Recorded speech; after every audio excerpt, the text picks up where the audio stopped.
Ladies and gentlemen, in the modern game, pace is no longer just an advantage. It is a weapon of mass destruction.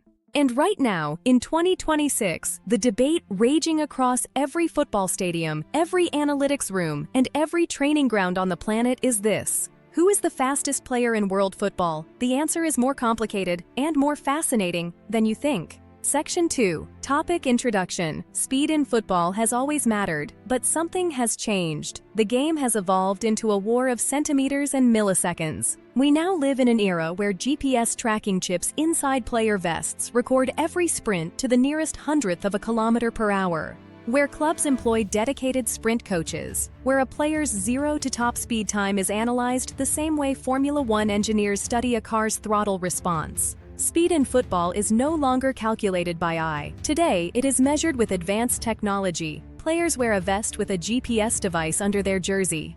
With systems from companies like StatSports and Catapult recording real-time data automatically during the match. And the numbers coming out of that data? They are almost impossible to believe. Section 3. The current global situation. So where does the debate stand right now in 2026? There are three names dominating this conversation, and each one makes a compelling case. First, Kylian Mbappé.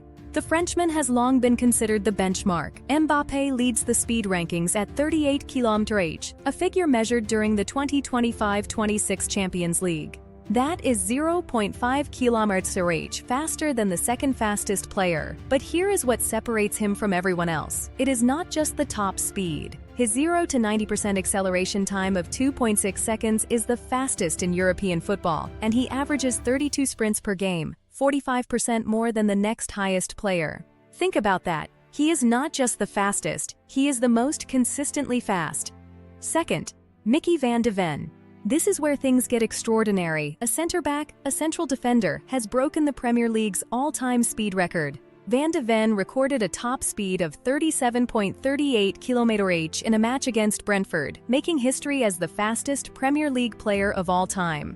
This physics-defying run saw him close down a Brentford attack destined for goal. And under Ange Postecoglou's extremely high defensive line, his speed is tactically essential. A defender running faster than most forwards, that is the game-changing in real time. Third, the outlier.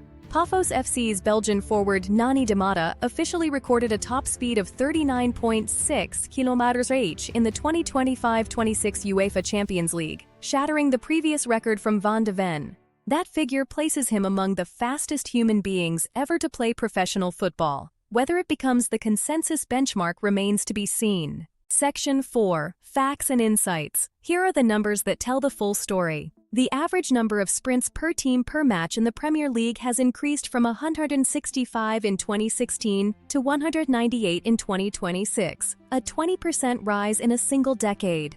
The average top speed of the 10 fastest footballers has risen by 4.2% over the past decade, from an average of 34.2 km/h in 2016 to 35.6 km/h in 2026. And for fullbacks, the speed dimension is arguably even more impactful. Alphonso Davies averages 12.8 kilometers of total distance per match, the highest of any outfield player in the Bundesliga, with 3.2 kilometers covered at sprint speed. With 3.2 kilometers covered at sprint speed, the modern fullback is now essentially a track athlete in disguise. Meanwhile, historical records still demand respect. Thierry Henry holds the all-time mark at 39.2 km/h, a figure that remains impressive even today. Football has always produced freaks of pace, but in 2026, there are more of them than ever before. Section 5. Expert Analysis. Here is what the data is really telling us. Raw top speed is headline news, but the experts will tell you it is the least important part of the speed equation in a real match. In competitive football, a player rarely has the space to reach maximum velocity in a straight line. The pitch is only 100 to 110 meters long. What truly separates elite speed merchants is acceleration, deceleration, and repeated sprint ability, maintaining speed throughout 90 minutes. That is why Mbappe's dominance is so significant. His top speed is elite. His acceleration is elite. His sprint volume over 90 minutes is elite. Speed in football is not just a flashy stat anymore. It decides games, breaks defensive lines, and turns average chances into goals out of nowhere. And tactically, speed is now a recruitment imperative. Clubs that cannot field squads capable of high sprint volumes are at a measurable disadvantage. This is why elite clubs now invest in dedicated sprint science programs the same way they invest in set-piece coaches or data analysts. Section 6. Why this matters. You might be asking, why does a speed ranking matter beyond the highlight reel? It matters because football at the highest level is now a game decided in fractions, a counterattack recovered or conceded, a striker reaching the ball half a step before the keeper, a winger creating enough separation from a fullback to deliver the cross. Speed does not just create goals, it defines defensive systems, it shapes tactical formations, it determines transfer fees worth hundreds of millions. When Real Madrid signed Mbappé, they were not just signing his finishing, they were signing his engine, the capacity to move at 30 km/h in the 85th minute. The difference between 0.2 seconds can decide a goal, and clubs are increasingly working on explosiveness and acceleration, not just top speed. Speed training and explosive power are now as fundamental to elite development programs as technical skills were 20 years ago. Section 7. Conclusion. So, who is the fastest player in world football right now? If we talk verified top speed in elite competition, the data points to Kylian Mbappé at 38 km/h as the established benchmark. If we talk the most jaw-dropping single recorded sprint, Nani Damata's 39.6 km/h in the Champions League this season demands serious attention. And if we talk about a player who uses speed as the foundation of a tactical system, Mickey van de Ven is perhaps the most remarkable story.